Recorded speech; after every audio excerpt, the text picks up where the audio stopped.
नमस्कार साथियों, कैसे हैं आप सब। आपके अपने YouTube चैनल पॉलिटी गुरुजी में आपका मैं लोकेश डागोर स्वागत करता हूं। जैसा कि कल मैंने मेरी पहली वीडियो अपलोड की और आप सभी का इतना स्नेह और प्यार मुझे मिला, उसके लिए आप सभी का मेरी पूरी टीम की ओर से बहुत बहुत धन्यवाद। मेरी आपसे अपेक्षा रहेगी कि आप सभी का प्यार और स्नेह हमारी पूरी टीम को ऐसे ही मिलता रहे।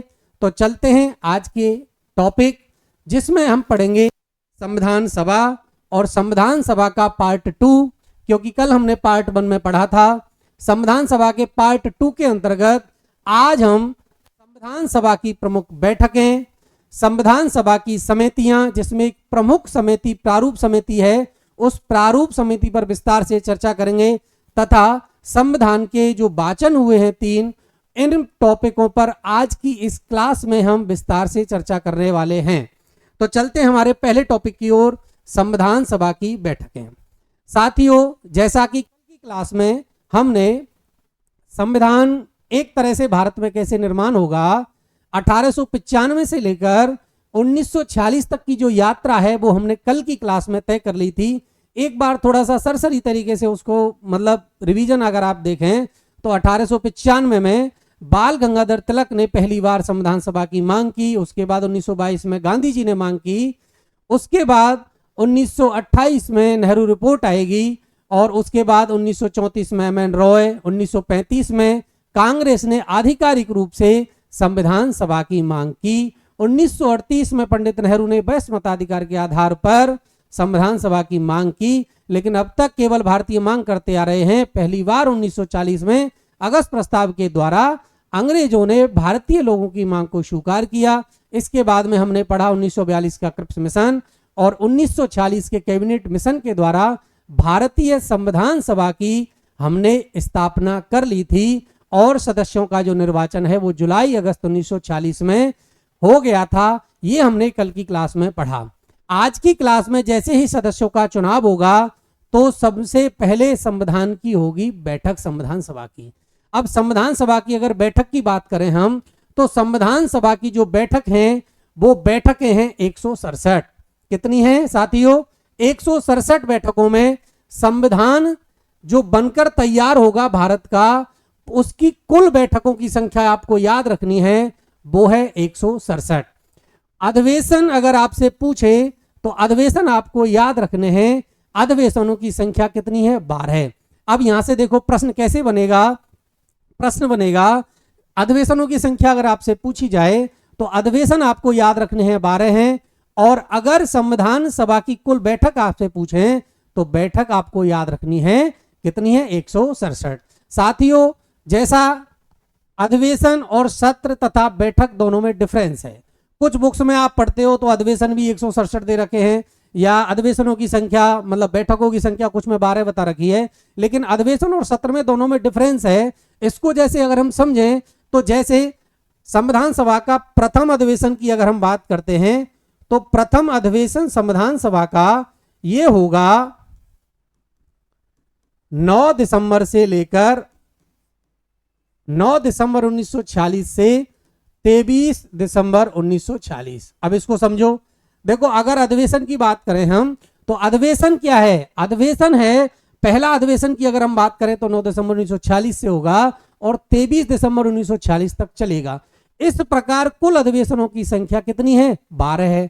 कुछ गाइड या बुक्स में आप पढ़ते हो 11 भी है, क्योंकि उन्होंने जो अंतिम बैठक होगी संविधान सभा की 24 जनवरी 1950 को, केवल एक ही दिन वो बैठक हुई है, तो एक दिन को कुछ क्या करते हैं कि अधिवेशन नहीं मानते हैं, जबकि वो भी एक संविधान सभा का अंतिम अधिवेशन है। पहला अधिवेशन अगर आप देखेंगे तो 9 दिसंबर को प्रारंभ होगा और 23 दिसंबर तक चलेगा, और इसी में कुल कितनी बैठक होंगी? 11 बैठकें होंगी। तो इस प्रकार साथियों आपको समझ में आ गया होगा कि इसी प्रकार कुल संविधान सभा के कुल 12 अधिवेशन हुए हैं, और इनमें कुल जो बैठकें संविधान सभा की वो कितनी है? 167 बैठकें हैं। मोस्ट इंपॉर्टेंट अगर बैठक की बात करें तो बैठक में जैसे आपको प्रथम बैठक है, द्वितीय बैठक है, तृतीय बैठक है और एक अंतिम बैठक आपको विशेष रूप से याद रखनी है। प्रथम बैठक पे हम चर्चा करते हैं नेक्स्ट स्लाइड में प्रथम बैठक, संविधान सभा की जो प्रथम बैठक है वो देखिए, संविधान सभा की प्रथम बैठक की अगर हम बात करें तो ये हुआ है 9 दिसंबर 1946 को। 9 दिसंबर 1946 को दिल्ली के सेंट्रल हॉल में संविधान सभा की पहली बैठक आयोजित की जाती है। इसके बाद अब देखो पहली बैठक में होगा क्या। पहली बैठक देखो, मैंने आपको अभी बताया कि आपको विशेष रूप से 3 बैठक स्टार्टिंग की और एक अंतिम बैठक विशेष रूप से याद करनी है, क्योंकि यहां से काफी सारी एग्जामों में प्रश्न पूछे गए हैं, जिसमें प्रथम, द्वितीय, तृतीय और एक अंतिम बैठक। प्रथम बैठक की अगर हम बात करें तो प्रथम बैठक होगी 9 दिसंबर 1946 को, और 9 दिसंबर 1946 को प्रथम बैठक में जो एक काम होगा वो होगा, सबसे पहले तत्कालीन कांग्रेस पार्टी के जो अध्यक्ष हैं, तत्कालीन अध्यक्ष हैं जेबी कृपलानी। उस समय जेबी कृपलानी कांग्रेस पार्टी के अध्यक्ष हुआ करते हैं। वो फ्रांस की तर्ज पर, किसकी तर्ज पर, ये भी आपको याद रखना है, कौन से देश से लिया है हमने ये तरीका, फ्रांस से लिया है। संविधान सभा के सबसे वरिष्ठतम और बुजुर्ग सदस्य हैं सच्चिदानंद सिन्हा। खूब सारी एग्जामों में, अभी यूपी पुलिस का एग्जाम हुआ है, यूपी पुलिस का एग्जाम जो कि रद्द हो गया था, उसमें भी यहीं से प्रश्न आया है। इसमें पूछा गया है कि संविधान सभा का 1946 की अगर हम बात करें तो 1946 में अध्यक्ष कौन था। पहली बार जो अध्यक्ष है, अस्थायी अध्यक्ष उसमें पूछा था, तो अस्थायी अध्यक्ष यही आपको याद रखने हैं, कौन है, सच्चिदानंद सिन्हा। सच्चिदानंद सिन्हा को अस्थायी सभापति के लिए नाम सुझाया जाता है, किसके द्वारा। अब देखो प्रश्न कैसे बनेगा, यहां से प्रश्न बनेगा कि सच्चिदानंद सिन्हा को अस्थायी अध्यक्ष बनाया गया, लेकिन अस्थायी अध्यक्ष का जो नाम का सुझाव है वो किन्होंने दिया, वो दिया है कांग्रेस पार्टी के तत्कालीन अध्यक्ष जेबी कृपलानी के द्वारा उनका नाम सुझाया जाता है। और इसी कारण जेबी कृपलानी को भारतीय संविधान के प्रथम वक्ता की संज्ञा दी जाती है। तो देखिए अस्थायी अध्यक्ष कौन बना है, सच्चिदानंद सिन्हा बना है। किसने नाम सुझाया है, जेबी कृपलानी ने नाम इनका प्रस्तावित किया था, और इसीलिए संविधान के प्रथम वक्ता की संज्ञा किसको दी जाती है, वो दी जाती है जेबी कृपलानी को। अब देखिए प्रथम बैठक हुई है 9 दिसंबर 1946 को, और इसी दिन सच्चिदानंद सिन्हा को अस्थायी सभापति बनाया जाता है। देखो नाम किसने सुझाया, जेबी कृपलानी ने सुझाया है, और अस्थायी अध्यक्ष बना दिया गया है किसको, सच्चिदानंद सिन्हा को। सच्चिदानंद सिन्हा के प्रस्ताव पर ही, सच्चिदानंद सिन्हा के प्रस्ताव पर ही फ्रैंक एंथोनी है, इनको संविधान सभा का प्रथम उपाध्यक्ष क्या किया जाता है, मनोनीत। क्या किया गया, मनोनीत, मनोनीत किया जाता है, निर्वाचित नहीं है। अस्थायी अध्यक्ष सच्चिदानंद सिन्हा है, वो भी मनोनीत है। अब देखिए ये जो पद है एक तरह से अस्थायी सभापति का, किसका, अस्थायी सभापति को जो सब ये पद है, इसकी अगर हम बात करें तो इसको आप बोल सकते हो प्रोटेम स्पीकर। क्या बोल सकते हो, प्रोटेम स्पीकर। और वर्तमान में भी आप देखते हो कि वर्तमान में जैसे ही किसी भी विधानसभा या लोकसभा का विघटन होता है और नई विधानसभा या लोकसभा जैसे ही निर्वाचित होकर आती है, तो हम क्या करते हैं, पहली बैठक जब भी कोई भी नवनिर्वाचित सांसदों की या आप कहें विधानसभा सदस्यों की होगी, तो उसमें भी एक प्रोटेम स्पीकर मनोनीत या नियुक्त या कहें निर्वाचित राज्यपाल और राष्ट्रपति के द्वारा किया जाता है। और इसी के तर्ज पर पहली जो संविधान सभा की बैठक हुई है उसमें हमने क्या किया, फ्रांस की तर्ज पर अस्थायी सभापति डॉक्टर सच्चिदानंद सिन्हा को जेबी कृपलानी के द्वारा बनाया गया। प्रोटेम जो शब्द है ये लैटिन भाषा का है, किसका है, लैटिन भाषा का।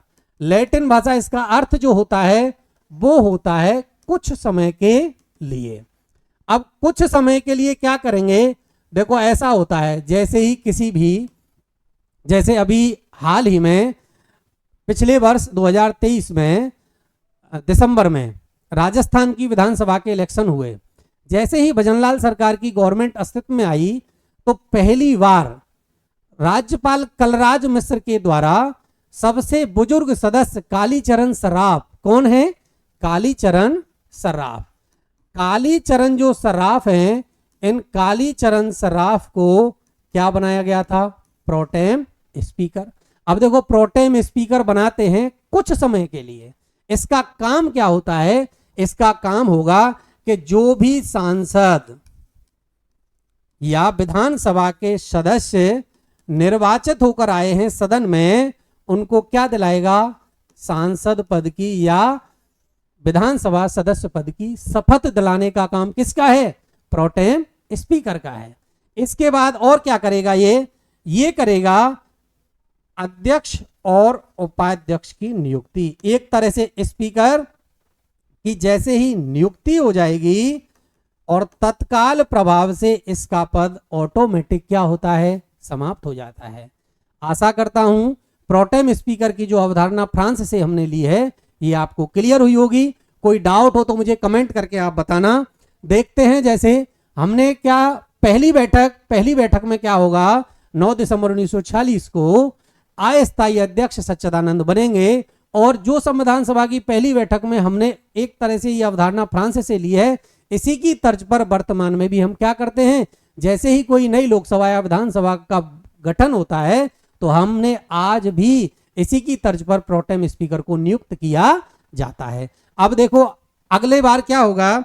इसके बाद दूसरी बैठक क्या होगी? अब थोड़ा डिटेल में समझ लें। देखो होगा क्या पहली बैठक में? पहली बैठक में हमने पढ़ा अस्थायी अध्यक्ष सच्चिदानंद सिन्हा। मैंने बताया था सच्चिदानंद सिन्हा कैसे हैं? मनोनीत हैं, निर्वाचित नहीं हैं। और कैसे हैं? अस्थायी हैं। अब देखो यहां से पहला प्रश्न बनेगा कैसे? संविधान सभा के अस्थायी अध्यक्ष कौन थे? सच्चिदानंद सिन्हा थे। मनोनीत थे या निर्वाचित थे? तो आपको याद रखना है सच्चिदानंद सिन्हा कैसे थे? मनोनीत थे। अब देखिए इन्हीं के द्वारा उपाध्यक्ष मनोनीत किए गए हैं फ्रैंक एंथोनी। फ्रैंक एंथोनी से प्रश्न कैसे बनते हैं? संविधान सभा के पहले उपाध्यक्ष कौन थे? तो ये कौन है? संविधान सभा के पहले उपाध्यक्ष। अगर आपसे मनोनीत या निर्वाचित कुछ भी नहीं पूछा जाए तो आपको क्या करके आना है? फ्रैंक एंथोनी है। और फ्रैंक एंथोनी के नाम का सुझाव किसने दिया था? सच्चिदानंद सिन्हा ने इनको क्या बना दिया? उपाध्यक्ष बना दिया। अब इसके बाद क्या होगा? देखो इसके बाद संविधान सभा में पहले जो निर्वाचित उपाध्यक्ष हैं, देखो संविधान सभा के लिए पहले क्या था? 5 उपाध्यक्ष चुने जाने थे। कितने चुने जाने थे? 5।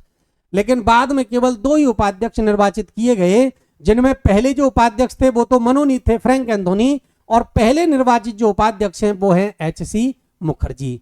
एच.सी. मुखर्जी को 25 जनवरी 1947 को, कब? 25 जनवरी 1947 को इनको एच.सी. मुखर्जी को पहले निर्वाचित उपाध्यक्ष निर्वाचित हैं। मनोनीत अगर आ जाए तो आपका आंसर होना चाहिए फ्रैंक एंथोनी, और अगर निर्वाचित उपाध्यक्ष की हम बात करें तो कौन होंगे? मुखर्जी। अब होगा क्या? जैसे ही 15 अगस्त 1947 को हम पढ़ते हैं 3 जून प्लान के द्वारा भारत पाकिस्तान का विघटन होगा, तो क्या होगा? चूंकि ये संविधान सभा में जो निर्वाचित होकर आए थे ये आए थे बंगाल के पूर्व विभाग से। बंगाल के पूर्व विभाग से जब निर्वाचित होकर आए थे तो बंगाल का पूर्व विभाग चला गया पाकिस्तान में, तो फिर इनको पुनः निर्वाचित करना पड़ा और ये फिर दोबारा 16 अगस्त 1947 को पुनः निर्वाचित हुए हैं। क्लियर हुआ होगा? देखो दोबारा देखें। पहले अगर उपाध्यक्ष की बात करें संविधान सभा की, तो संविधान सभा के पहले उपाध्यक्ष होंगे आपके कौन? Frank Anthony. लेकिन ये मनोनीत हैं, और मनोनीत या निर्वाचित कुछ भी नहीं आए तो भी पहले उपाध्यक्ष कौन है? फ्रैंक एंथोनी है। अगर पहले निर्वाचित उपाध्यक्ष की हम बात करें तो पहले निर्वाचित उपाध्यक्ष कौन हो जाएंगे? एच.सी. मुखर्जी हो जाएंगे। दूसरे जो उपाध्यक्ष हैं जिनको निर्वाचित किया गया वो है बी.टी. कृष्णमाचारी। कौन है? बी.टी. कृष्णमाचारी। ये राजस्थान से, कहां से? राजस्थान से, और संविधान सभा में निर्वाचित होकर गए थे। तो इनको 16 जुलाई 1947 को, कब? इसकी डेट भी एग्जाम में पूछी जा सकती है कि जो आपके बी.टी. कृष्णमाचारी हैं, आपको नाम याद रखना है, टी.टी. कृष्णमाचारी आगे आएंगे, ये बी.टी. कृष्णमाचारी हैं। बी.टी. कृष्णमाचारी संविधान सभा के दूसरे उपाध्यक्ष बनेंगे, और कब बनेंगे? 16 जुलाई 1947 को। अब देखिए एक्चुअल में होगा क्या, मैंने आपको बताया था कि संविधान सभा में पहले 5 उपाध्यक्षों का निर्वाचन किया जाना था, लेकिन बाद में केवल 2 ही उपाध्यक्ष बने और बीए एनवी खरे है, ये अलवर से थे। इन्होंने एक सुझाव दिया था कि जो पहले उपाध्यक्ष एससी मुखर्जी को निर्वाचित कर लिया गया था, तो उसके बाद इन्होंने सुझाव दिया कि जो दूसरे उपाध्यक्षों का निर्वाचन होना है वो देशी रियासतों से कोई ऐसा प्रतिनिधि लिया जाए जो देशी रियासतों का प्रतिनिधित्व करे। तो ऐसा सुझाव देने वाले कहां के थे, अलवर के, और नाम याद रखना है आपको, एनबी खरे। एनबी खरे ने सुझाव दिया था कि देशी रियासतों के प्रतिनिधित्व करने के लिए दूसरे उपाध्यक्ष का क्या किया जाए, निर्वाचन होना चाहिए। संविधान सभा की अगर पहली बैठक की हम बात करें तो 207। यहां पर देखो जो भी डाउट्स हैं उसको मैं क्लियर करता हूं। अभी मैंने पहली जो पेज है उसमें आपको सबसे पहले जहां से मैंने स्टार्टिंग की थी वो था बैठक और अधिवेशनों को लेकर। तो यहां से 2 प्रकार के प्रश्न आपसे बनेंगे। अगर एग्जामिनर आपसे प्रथम बैठक की बात करता है तो आप आंसर सही करके आओगे 207। कितना करके आओगे, 207। संविधान सभा की पहली बैठक में 207 सदस्यों ने भाग लिया था। और अगर आ जाए प्रथम अधिवेशन या सत्र, तो प्रथम अधिवेशन या सत्र में जिन सदस्यों ने भाग लिया है वो कौन है, कितने हैं, 211 है। क्लियर हुआ है। प्रथम बैठक, संविधान सभा की प्रथम बैठक कब हुई है, 9 दिसंबर को हुई है।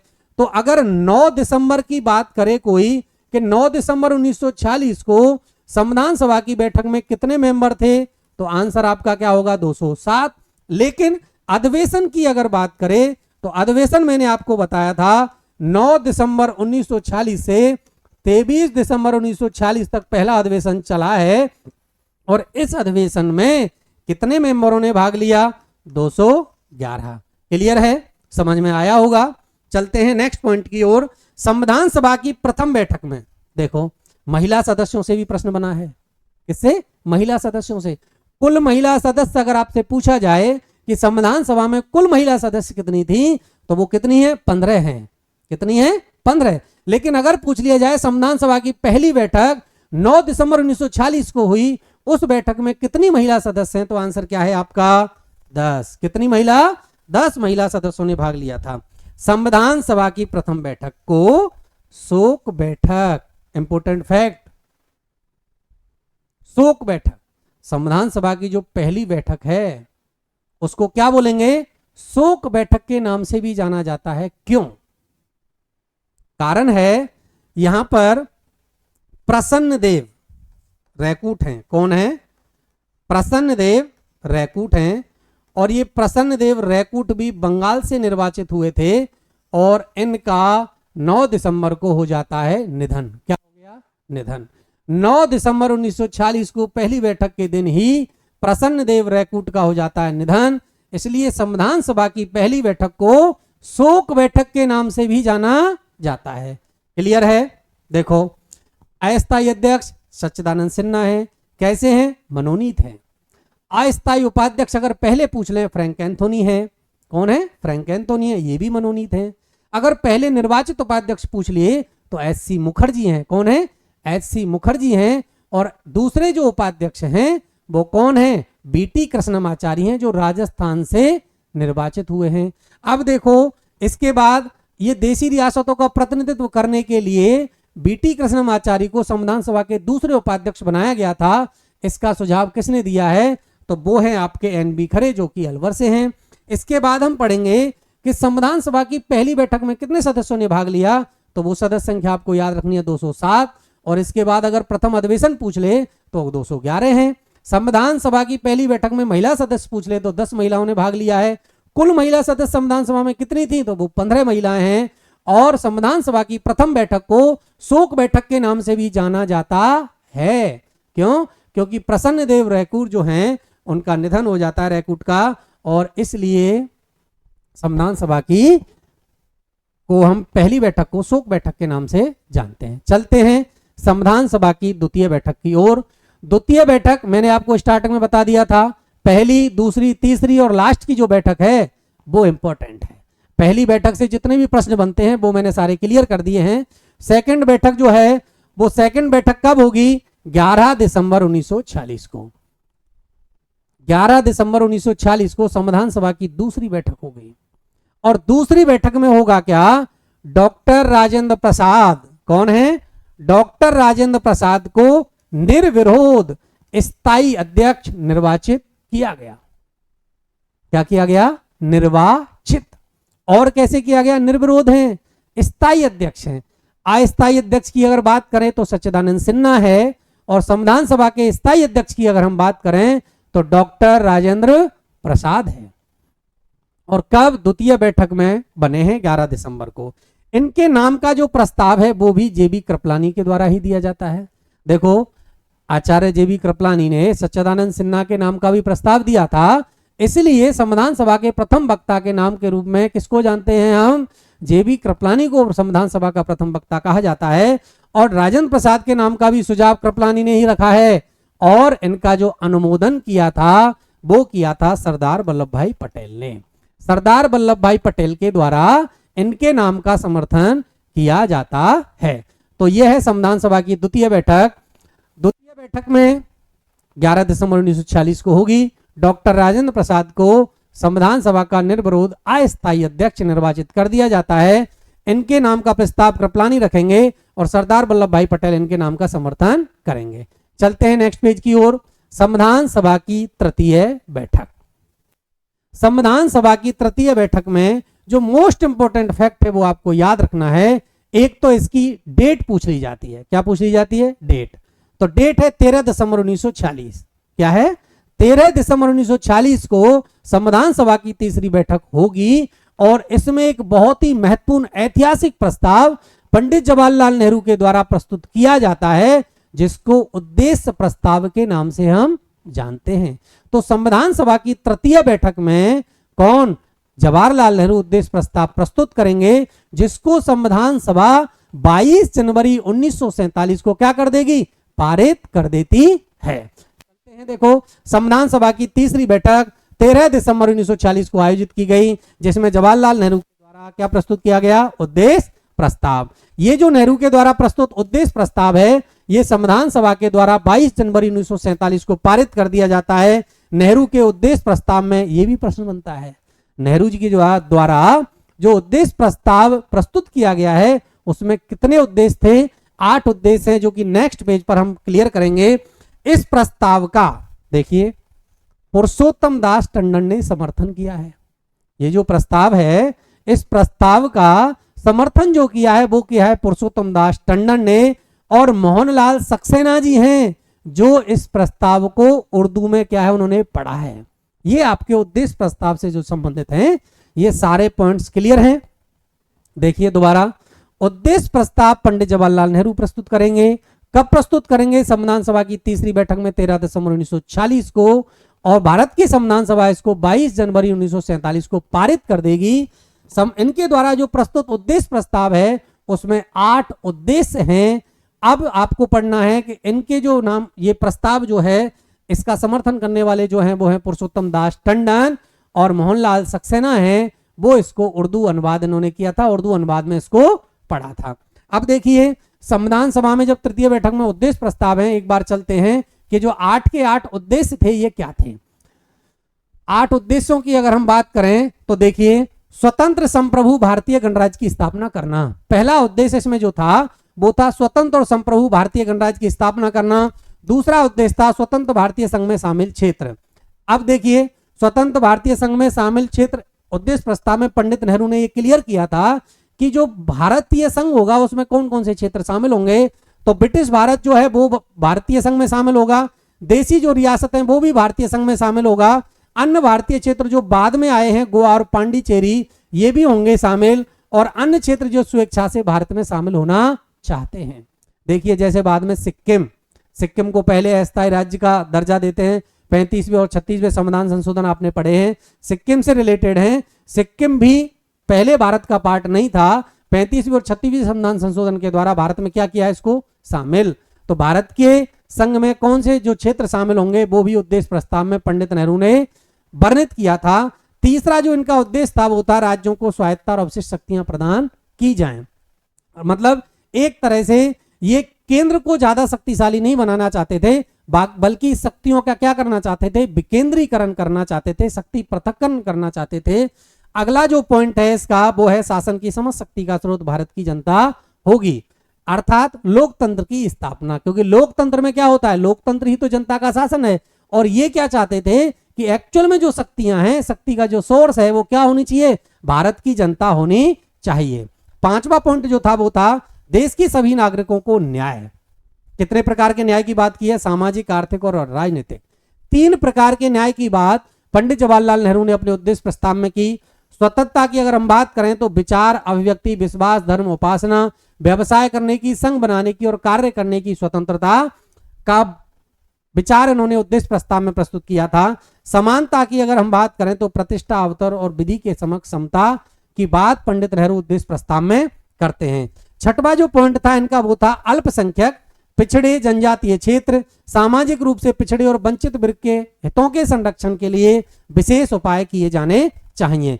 भारत की जो अखंडता है वो बरकरार बनी रहनी चाहिए और इसके अंतर्गत आने वाले जल, थल, नभ पर संप्रभु अधिकार को भारत अपना बनाए रखे। अंतिम जो उद्देश्य था वो था विश्व शांति और मानव कल्याण को बढ़ावा देना तथा साथ ही भारत का जो विश्व में प्राचीन काल से स्थान रहा है उसको अक्षुण्ण बनाए रखना। ये थे पंडित जवाहरलाल नेहरू के आठों उद्देश्य प्रस्ताव में वर्णित जो उनके 8 उद्देश्य थे। अब एक्चुअल में क्या है, ये जो उद्देश्य प्रस्ताव हैं ये आपको मिलेंगे भारत की प्रस्तावना में देखने को। कहां मिलेंगे, भारत की जो प्रस्तावना है भारतीय संविधान की प्रस्तावना जब आप देखेंगे तो भारतीय संविधान की प्रस्तावना में भी एक तरह से कहें कि भारतीय संविधान की प्रस्तावना किससे प्रेरित है, तो पंडित जवाहरलाल नेहरू के द्वारा जो तीसरी बैठक 13 दिसंबर 1946 को होगी उसमें जो जवाहरलाल नेहरू ने उद्देश्य प्रस्ताव प्रस्तुत किया था उसमें जितने भी मैक्सिमम जिनकी बात करें वो मैक्सिमम जो शब्द हैं, उद्देश्य हैं, वो ही हमारे वर्तमान भारतीय संविधान की प्रस्तावना में आपको उद्देशिका में देखने को मिलेंगे। एक बार चलते हैं, देखो प्रस्तावना देखें। प्रस्तावना की अगर हम बात करें, देखो हम भारत के लोग का मतलब क्या है, आपने देखा था पंडित नेहरू के द्वारा जो उद्देश्य प्रस्ताव प्रस्तुत किया है उसमें एक पॉइंट आया था कि पंडित नेहरू जी का उद्देश्य है कि शक्ति का सोर्स क्या रहना चाहिए, भारत के लोग अर्थात भारत की जनता रहनी चाहिए। तो प्रस्तावना भी यही कहती है कि भारतीय संविधान भी यही कहता है कि एक्चुअल में जो शक्ति का सोर्स है वो कौन होनी चाहिए, भारतीय जनता अर्थात भारत के लोग होने चाहिए। उसमें देखो संप्रभु और गणराज्य की स्थापना का भी पहला पॉइंट जब आप देखेंगे तो संप्रभु भारतीय गणराज्य की स्थापना करना भी इसका पॉइंट था। तो संविधान की प्रस्तावना जब आप देखेंगे तो देखो ये रहा संप्रभु, प्रभुत्व संपन्न, ये भी इसमें है। इसके बाद आप देखेंगे, देखो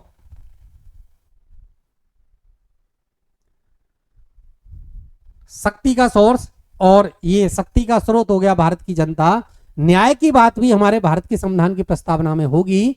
और देखिए न्याय, भारतीय संविधान की जो प्रस्तावना है वो भी 3 प्रकार के न्याय की बात करती है और पंडित नेहरू के द्वारा जो उद्देश्य प्रस्ताव प्रस्तुत किया गया था उसमें भी 3 प्रकार के न्याय है। स्वतंत्रता की अगर हम बात करें तो विचार, अभिव्यक्ति, विश्वास, धर्म और उपासना की स्वतंत्रता की बात हमारे भारतीय संविधान की प्रस्तावना में है। 6 प्रकार की स्वतंत्रताएं, 5 प्रकार की स्वतंत्रताएं भारतीय संविधान की प्रस्तावना प्रदान करती है। अगर समानता की बात करें तो प्रतिष्ठा और अवसर की समता भारतीय संविधान की प्रस्तावना में है, जबकि नेहरू के उद्देश्य प्रस्ताव में विधि के समक्ष समता जो कि आपका अनुच्छेद 14 वर्णित करता है उसकी भी बात पंडित नेहरू के उद्देश्य प्रस्ताव में की गई है। क्लियर हुआ होगा। तीसरी बैठक जो संविधान सभा की होगी वो 13 दिसंबर 1946 को होगी और इसमें एक ऐतिहासिक प्रस्ताव प्रस्तुत किया जाएगा, उद्देश्य प्रस्ताव। चलते हैं नेक्स्ट पेज की ओर। देखो इसके बाद हम इस क्लास में क्या क्या क्लियर करने वाले हैं। संविधान सभा की प्रमुख समितियां क्या हैं, संविधान सभा की प्रमुख समितियां।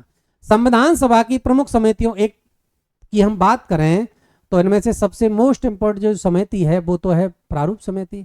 लेकिन संविधान की पूरी कार्य प्रणाली के लिए, संविधान निर्माण को एक तरह से पूर्ण रूप से सुचारू संचालन करने के लिए, कार्य प्रणाली के लिए कुछ समितियों का निर्माण किया गया था, जिसमें संघ शक्ति समिति जिसके अध्यक्ष थे जवाहरलाल नेहरू और संघ संविधान समिति जिसके अध्यक्ष थे जवाहरलाल नेहरू।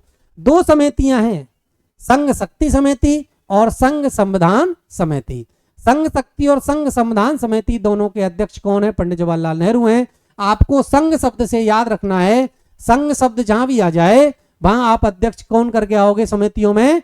जवाहरलाल नेहरू को। प्रांतीय संविधान समिति के अध्यक्ष कौन है? सरदार वल्लभ भाई पटेल हैं। मूल अधिकार अल्पसंख्यक अनुसूचित जनजाति क्षेत्र बाह्य और आंशिक क्षेत्र समिति के अध्यक्ष कौन है? राजेंद्र प्रसाद हैं। अब देखिए ये तो समितियां हैं, इन चारों की उप समितियां भी हैं जिसमें आप पढ़ोगे मूल अधिकार उप समिति के अध्यक्ष हैं जेबी कृपलानी। कौन है? जेबी कृपलानी। अल्पसंख्यक उप समिति की अगर बात करें तो अल्पसंख्यक उप समिति के अध्यक्ष हैं एससी मुखर्जी। अगर हम बात करें अनुसूचित जनजातीय क्षेत्र उप समिति की तो उसके हैं गोपीनाथ बारदोलोई। और बाह्य और आंशिक क्षेत्रीय उप समिति की हम बात करें तो उसके हैं एबी ठक्कर। प्रारूप समिति की अगर हम बात करें तो प्रारूप समिति के अध्यक्ष डॉक्टर बी.आर. अंबेडकर हैं।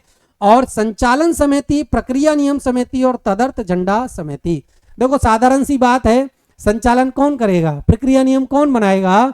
तो ये सब किसके रहेंगे? अध्यक्ष के रहेंगे। तो जाहिर सी बात है प्रक्रिया नियम से संबंधित और संचालन से संबंधित जो भी समिति होगी उसके अध्यक्ष डॉक्टर राजेंद्र प्रसाद होंगे। एक एडोब फ्लैग कमेटी का भी गठन किया जाता है, इसके अध्यक्ष भी कौन रहेंगे? डॉक्टर राजेंद्र प्रसाद रहेंगे। कुछ एकाध और समितियां हैं, जैसे देखो भाषाई प्रांतीय आयोग, ये भी बनेगा। कौन सा? भाषाई प्रांतीय आयोग का भी गठन होगा संविधान सभा के द्वारा, और ये होगा धर की अध्यक्षता में, जिसको धर आयोग के नाम से भी जानते हैं, एस के धर की अध्यक्षता में भाषाई प्रांतीय आयोग बनेगा संविधान सभा के द्वारा, जिसको धर आयोग के नाम से भी जानते हैं। तो ये एस के धर हैं। ये संविधान सभा की कुछ समितियां थी, दोबारा से एक बार रिवाइज कर लेते हैं। देखो मैंने आपको बताया संघ शब्द से आपको पंडित जवाहरलाल नेहरू याद रखना है, तो संघ शक्ति समिति और संघ संविधान समिति का कौन है? जवाहरलाल नेहरू जी हैं। प्रांतीय संविधान समिति की अगर हम बात करें तो सरदार वल्लभ भाई पटेल हैं। मूल अधिकार है आपका, अल्पसंख्यक है आपका, अनुसूचित जनजातीय क्षेत्र है, और आपका बाह्य और आंशिक क्षेत्र समिति है। अगर समिति आए तो आपको याद रखना है डॉक्टर राजेंद्र प्रसाद। कौन है? डॉक्टर राजेंद्र प्रसाद। अब इन चारों की अलग अलग उप समितियां भी बनाई गई थी। मूल अधिकार उप समिति की अगर हम बात करें तो मूल अधिकार उप समिति के अध्यक्ष कौन है? जेबी कृपलानी है। कौन है? जेबी कृपलानी है। और इसके बाद आप पढ़ोगे अल्पसंख्यक उप समिति है। अल्पसंख्यक उप समिति के जो अध्यक्ष हैं वो कौन है? वो है एससी मुखर्जी हैं। इसके बाद आप पढ़ोगे अनुसूचित जनजातीय क्षेत्रीय उप समिति है, उसके गोपीनाथ बारदोलोई हैं। और बाह्य और आंशिक क्षेत्र जो उप समिति है उसके हैं ठक्कर। इसके बाद आपको प्रारूप समिति है। प्रारूप समिति एक बहुत महत्वपूर्ण समिति है, भारतीय संविधान की सबसे महत्वपूर्ण जो कमेटी है वो प्रारूप समिति है। और प्रारूप समिति के अध्यक्ष होते हैं डॉक्टर बी.आर. अंबेडकर। संचालन समिति, प्रक्रिया नियम समिति और तदर्थ झंडा समिति, इन तीनों के अध्यक्ष हैं कौन? डॉक्टर राजेंद्र प्रसाद, जो कि संविधान सभा के स्थायी अध्यक्ष भी हैं। अब देखिए संविधान सभा की सबसे मोस्ट इंपोर्टेंट जो कमेटी है वो है प्रारूप समिति। प्रारूप समिति के विषय में अभी हम विस्तार से चर्चा करेंगे। तो देखिए प्रारूप समिति जो है, प्रारूप समिति, पहला पॉइंट आपको याद रखना, ये संविधान की सबसे इंपॉर्टेंट महत्वपूर्ण कमेटी है। कब बनेगी? तो देखो 29 अगस्त 1947 को। कब बनेगी? डेट याद रखनी है। 29 अगस्त 1947 को सुझाव कौन देंगे? सत्यनारायण सिन्हा। सच्चिदानंद सिन्हा नहीं है, सत्यनारायण सिन्हा है। इनकी सिफारिश पर प्रारूप समिति का गठन होता है। डेट आपको याद रखनी है, 29 अगस्त 1947 को प्रारूप समिति का गठन होगा। सत्यनारायण सिन्हा की सिफारिश पर प्रारूप समिति का गठन 29 अगस्त 1947 को किया जाता है। इसका जो पूरा नाम है वो है प्रारूप संविधान की समीक्षा समिति। क्या नाम है इसका? जो पूरा नाम है वो है प्रारूप संविधान की समीक्षा समिति। इसके कुछ अन्य नाम भी हैं, जिसको मसौदा समिति भी कहा जाता है, इसको ड्राफ्टिंग कमेटी के नाम से भी जाना जाता है। अब देखो होगा क्या, 29 अगस्त 1947 को सत्यनारायण सिन्हा जी प्रस्ताव देंगे और उन्हीं के प्रस्ताव पर या सिफारिश पर प्रारूप समिति का गठन हो जाएगा और इसमें सदस्य रहेंगे 7। कितने रहेंगे? 7 सदस्यीय प्रारूप समिति है। अब इसके अध्यक्ष का चुनाव होना है। किसका? अध्यक्ष का चुनाव होगा, वो होगा अगले दिन, अर्थात 29 अगस्त को प्रारूप समिति का गठन हुआ है। अगले दिन 30 अगस्त 1947 को क्या होगा? 30 अगस्त 1947 को प्रारूप समिति की पहली बैठक होगी और सदस्यों के द्वारा डॉक्टर अंबेडकर को निर्विरोध सभापति निर्वाचित किया जाएगा। डेट याद रखनी है, कब इलेक्ट किया गया है डॉक्टर बी आर अंबेडकर को? तो 30 अगस्त 1947 को निर्विरोध निर्वाचित किया गया है। तो अध्यक्ष कौन हो जाएंगे इसके? डॉक्टर अंबेडकर हैं, और अध्यक्ष समेत ही यह एक 7 सदस्यीय कमेटी है और संविधान की महत्वपूर्ण कमेटी है। यह एक 7 सदस्यीय आयोग था। यहां से आपको नोट, एक आपकी जो पेन और नोटबुक आप लेके बैठे हैं तो नोट अंडरलाइन आपको कर लेना है कि संविधान का जो पहला प्रारूप है वो किसने तैयार किया? वो किया है बी एन राव ने। किसने तैयार किया? B N Rao. बेनेगल नरसिंहन राव हैं, इन्होंने संविधान का पहला प्रारूप। तो प्रश्न यहां से आता है कि संविधान का पहला प्रारूप किसने तैयार किया? तो ये किया बी एन राव ने। किसने किया? बी एन राव ने किया है। बी एन राव जो हैं उन्होंने बर्मा के संविधान निर्माण में भी महत्वपूर्ण भूमिका निभाई है। ये जो बी एन राव हैं ये कलकत्ता न्यायालय के वो रह चुके हैं न्यायाधीश, और जम्मू कश्मीर के प्रधानमंत्री रह चुके हैं। और आपको पता होगा कि जो बी एन राव हैं वो सर्वोच्च न्यायालय में भी न्यायाधीश रह चुके हैं। तो जो बी एन राव है वो बी एन राव के द्वारा ही संविधान का पहला प्रारूप तैयार किया गया था। और इस प्रारूप की समीक्षा के लिए, जैसा कि इसके नाम से भी विदित है, प्रारूप संविधान की समीक्षा समिति, कि जो बी एन राव ने प्रारूप तैयार कर दिया था उस प्रारूप की समीक्षा के लिए ही इस प्रारूप समिति का गठन किया गया था। तो आपको देखो, अगर पूछा जाए कि संविधान का पहला प्रारूप किसने तैयार किया तो आपका आंसर होगा बी एन राव। और अगर संविधान के अंतिम प्रारूप की बात करें तो वो होगा 7 सदस्यीय प्रारूप समिति। क्लियर है? देखो, संविधान के पहले प्रारूप की बात करें तो आप बी एन राव करके आओगे, और संविधान के अंतिम प्रारूप की अगर बात करें तो आप क्या करके आओगे?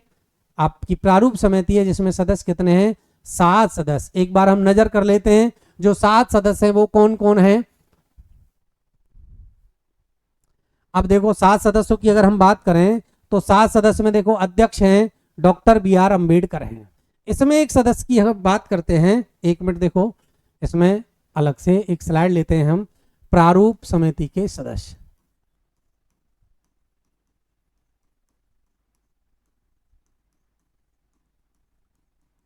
प्रारूप समिति के अगर सदस्यों की बात करें तो आपको क्लियर है कितनी?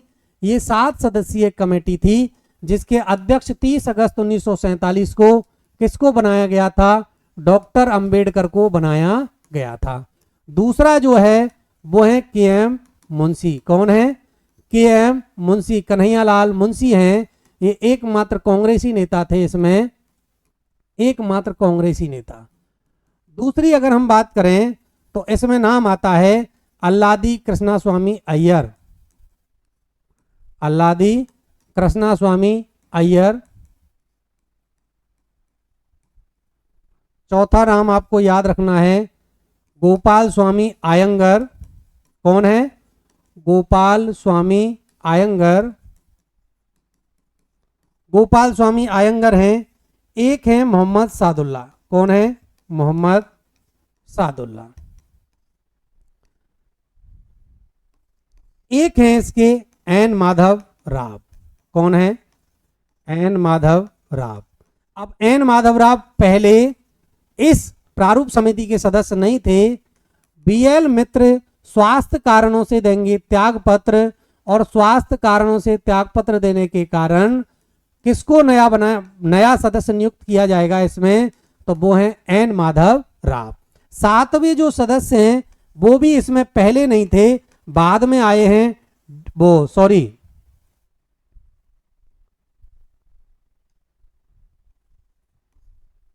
टीटी कृष्णम आचार्य। कौन आए हैं? टीटी कृष्णम आचार्य डीपी खेतान जो पहले सदस्य थे उनकी हो जाएगी मृत्यु। क्या हो गई? तो डीपी खेतान की मृत्यु के बाद किसको बनाया जाएगा? टीटी कृष्णम आचार्य को। मैंने आपको पहले भी बताया था, बीटी कृष्णम आचार्य है वो उपाध्यक्ष है, आपको याद रखना है।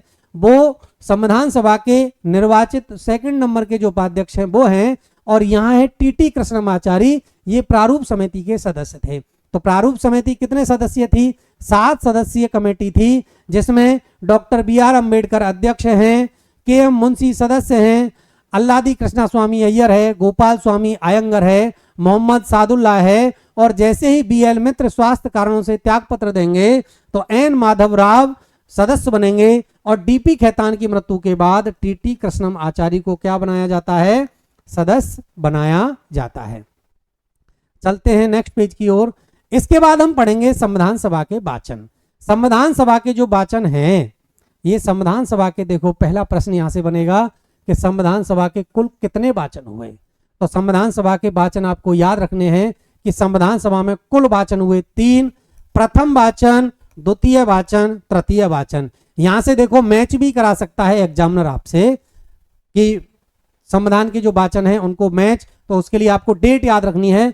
संविधान का जो पहला वाचन है वो चलेगा 4 नवंबर 1948 से 9 नवंबर 1948 तक, और ये जो वाचन है ये सबसे कम अवधि का है। किसका है? सबसे कम अवधि का जो वाचन है वो कौन सा है? प्रथम वाचन है, जो चला है 4 नवंबर 1948 से 9 नवंबर 1948 तक। द्वितीय जो वाचन है वो होगा 15 नवंबर 1948 से 17 अक्टूबर 1949। संविधान सभा का जो दूसरा वाचन है वो कब हुआ है?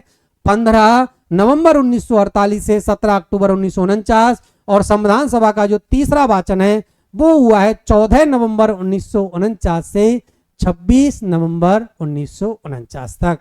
तीनों जो वाचन है वो क्लियर हैं। पहला वाचन सबसे कम अवधि का वाचन है, और द्वितीय अवधि का जो वाचन है वो सबसे लंबी अवधि का वाचन है। तो देखिए, सबसे पहले जो वाचन स्टार्ट हुए हैं संविधान के वो हुआ है 4 नवंबर 1948 को। इसके बाद अंतिम जो वाचन है वो है 26 नवंबर 1949। कब हुआ है? 26 नवंबर 1949 को संविधान का अंतिम वाचन, और इसी दिन आप पढ़ते हो कि संविधान एक तरह से बनकर क्या हो गया था? तैयार। क्या हो गया था? बनकर तैयार होगा। तो संविधान बनकर तैयार हो गया 26 नवंबर 1949 को, या इसको कहीं कहीं आप पढ़ते हो आंशिक रूप से लागू, क्योंकि देखो पूर्ण रूप से लागू तो नहीं हुआ था। ये डिटेल में हम नेक्स्ट वीडियो में पढ़ेंगे कल, क्योंकि यहां तक आप पढ़ोगे 26 नवंबर 1949 को संविधान सभा का अंतिम वाचन होगा, और इसी दिन हम क्या मनाते हैं? संविधान दिवस भी मनाते हैं। ये आपको पता है, संविधान दिवस मनाते हैं 26 नवंबर को, और ये प्रारंभ जो हुआ है संविधान दिवस मनाना, ये प्रारंभ हुआ है 2015 से। 2015 से 26 नवंबर को हम विधि दिवस या संविधान दिवस के रूप में मनाते हैं। आज की ये क्लास है, आज की क्लास में मैं बस इतना ही टॉपिक लेने के बाद आप सभी का पुनः बहुत बहुत धन्यवाद देता हूं। आप सभी इस क्लास से जुड़े, इसके लिए आपका बहुत बहुत धन्यवाद। आप इसी तरह प्यार और स्नेह बनाए रखें। जय हिंद, नमस्कार, धन्यवाद।